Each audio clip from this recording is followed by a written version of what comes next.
Hello दोस्तों, स्वागत है आप सभी का हमारे इस कहानी में।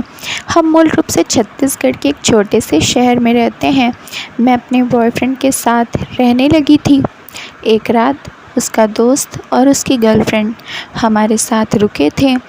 रात में उसके दोस्त ने मेरे साथ में सब करना चाहा। तो दोस्तों, मेरा नाम नेहा है। आज मैं 34 साल की एक विवाहिता हूँ और एक सामान्य जीवन व्यतीत कर रही हूँ। मैं कम हाइट की एक खूबसूरत औरत हूँ, अपने शरीर और दिमाग दोनों से परे। यह बात मेरे कॉलेज के दिनों की है। मैं और मेरे पति एक ही कॉलेज में पढ़ते हैं।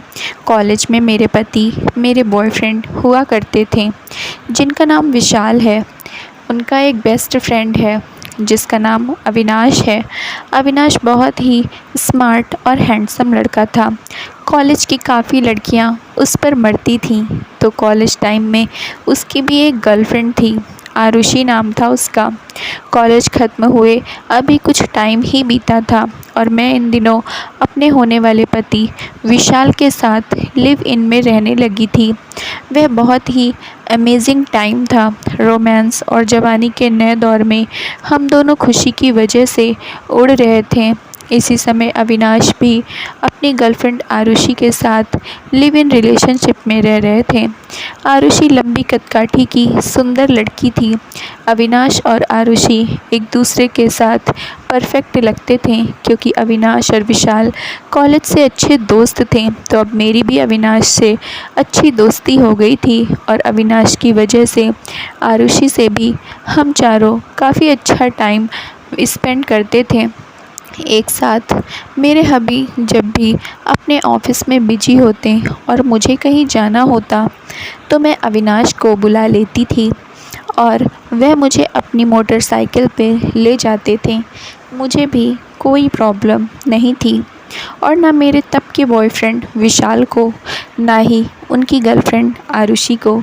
हम सब काफ़ी चिल रहा करते थे और हमारी ट्यूनिंग गजब की थी। हम तीनों की दोस्ती बहुत अच्छी थी और तीनों की दोस्ती की वजह से आरुषि भी हमारे ग्रुप में शामिल थी। हम चारों अच्छा टाइम भी स्पेंड करते थे। अक्सर बाहर घूमने फिरने जाना, रेस्टोरेंट, पार्क वगैरह साथ में घूमा करते थे। अक्सर एक दूसरे के घर मस्ती करते हुए इतने लेट हो जाते थे कि एक ही जगह रात भर के लिए रुक भी जाते थे। ऐसे ही एक अच्छी शाम हम चारों ने मेरे फ्लैट में बिताई और लेट नाइट तक ड्रिंक, बातें, गेम्स और मस्ती मजाक चलता रहा। हम सब एक ही एज ग्रुप के थे, इसके चलते काफ़ी हद तक जोक्स और शारीरिक संबंध से जुड़े हंसी मजाक भी होते रहते थे, जिसमें सब कंफर्टेबल भी होते थे और पार्ट भी लेते थे। कभी कभी तो बातें सारी लिमिट क्रॉस करने तक आ जाती थीं, लेकिन तभी हम में से कोई भी टोक देता और फिर सब नॉर्मल हो जाता था। फिर जब सोने की बारी आती तो हम सब बेफिक्र होकर कोई भी कहीं भी सो जाता था।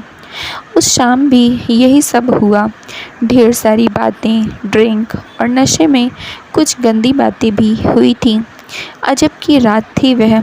जब तक सब टल्ली ना हो गए तब तक दारू और बातों का सिलसिला चलता रहा और फिर जब सोने का टाइम आया तो सब सोने के लिए मेरे डबल बेड पर ही लेट गए, जिसमें सबसे किनारे मेरे बॉयफ्रेंड विशाल, फिर मैं, मेरे बगल में अविनाश और उनके बगल में और दीवार से सट के आरुषि लेटी थी। इसमें कुछ भी अजीब नहीं था, ऐसा अक्सर होता रहता था। हम सब नशे में तो थे ही। हम बेफिक्र होकर सो गए। शायद आधी रात रही होगी, किसी वजह से मेरी आंखें खुली तो मैंने पाया किसी का हाथ मेरे सीने पर था। हालांकि मेरे बॉयफ्रेंड की यह नॉर्मल सी आदत थी कि मुझे प्यार से सहलाते हुए सो जाते थे और हम इसके आदी थे, लेकिन आज हम दोनों अकेले नहीं थे और मेरे लवर को यह एहसास हमेशा रहता था और हम नॉर्मल रहते थे। फिर आज उनका हाथ मेरे पर होना मुझे थोड़ा अजीब लग रहा था। मैं अभी यह सोच ही रही थी कि अचानक थोड़ी सी हलचल से मुझे यह साफ पता चल गया कि यह हाथ मेरे बॉयफ्रेंड विशाल का नहीं बल्कि अविनाश का है और वह शायद मुझे आरुषि समझ रहा था। मैं सोच ही रही थी कि अचानक मुझे उसके हाथ में एक हरकत महसूस हुई और मैं सहम सी गई और नोटिस करने लगी कि हो क्या रहा है। फिर जल्दी ही मुझे एहसास हुआ कि मेरा बॉयफ्रेंड विशाल और आरुषि गहरी नींद में है, जबकि अविनाश चुपचाप लेटे हुए मुझे हाथ लगाकर फील कर रहा था। मैं सन्न रह गई। मुझे कुछ समझ नहीं आ रहा था, क्योंकि मैंने कभी सोचा नहीं था कि ऐसा भी कुछ हो सकता है। लेकिन हूँ तो मैं एक औरत ही। मुझे किसी पराये मर्द के स्पर्श का जब एहसास हुआ था, तो मुझे आज भी इस बात का अफसोस है कि मुझे अच्छा लग रहा था। शायद उसे यह एहसास हुआ कि मैं जाग गई हूँ, तो वह एक पल के लिए ठिठक सा गया। फिर धीरे से उसने फिर से फील किया सब कुछ। मैं समझ नहीं पा रही थी कि क्या करूं। मैं कुछ रिएक्ट नहीं कर पा रही थी, बस चुपचाप लेटी रही। अविनाश को अब यह पूरी तरह से पता था कि मैं जाग रही हूँ और मैं उसकी गर्लफ्रेंड आरुषि नहीं, बल्कि विशाल की गर्लफ्रेंड नेहा हूँ। मेरी तरफ से कोई विरोध नहीं होता देख उसकी हिम्मत भी बढ़ती जा रही थी और अब मेरे साथ जानबूझकर शरारत कर रहा था। उसका हाथ धीरे धीरे मेरे शरीर के अंगों को सहलाते हुए मेरे कपड़ों के अंदर जा रहा था। ऊपर से नीचे तक वह मुझे सहला रहा था और मैं पागल सी हो रही थी। अचानक मुझे यह एहसास हुआ कि यह गलत हो रहा है, सरासर गलत। मैं अविनाश का हाथ अपने हाथ से पकड़कर झटक दिया और विशाल की तरफ करवट लेकर उससे चिपक कर लेट गई। मगर मेरा दिल ज़ोर ज़ोर से धड़क रहा था और मैं सच कहूँ तो शायद अविनाश के प्यार की प्यासी भी।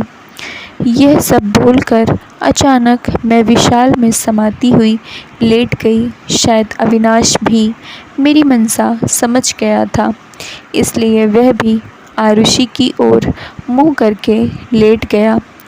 कब मेरी आँख लग गई पता भी नहीं चला। सुबह मेरी आँखों में एक लाज थी और अविनाश की आँखों में झिझक।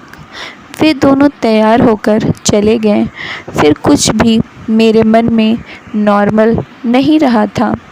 जब भी विशाल मुझे हाथ लगाते तो मुझे अविनाश का छूना याद आ जाता और मैं उसके ख्यालों में खो जाती थी। लेकिन मैं अपने प्रेमी के प्रति समर्पित थी और उसे दगा नहीं देना चाहती थी, तो मैं उस घटना को भुलाने की कोशिश करने लगी। लेकिन यह सब भूलना मेरे लिए बहुत मुश्किल था। इसी वजह से मैं अविनाश से दूर रहने की कोशिश भी करती रहती थी। दोस्तों, कहानी सुनकर तो आप लोगों को मज़ा आया ही होगा, तो प्लीज़ जल्दी से लाइक कर दीजिए। चैनल पर नए हैं तो सब्सक्राइब कर लीजिए और अपनी राय हमें कमेंट बॉक्स में ज़रूर दीजिए। बाय, मिलते हैं नेक्स्ट मज़ेदार स्टोरी में।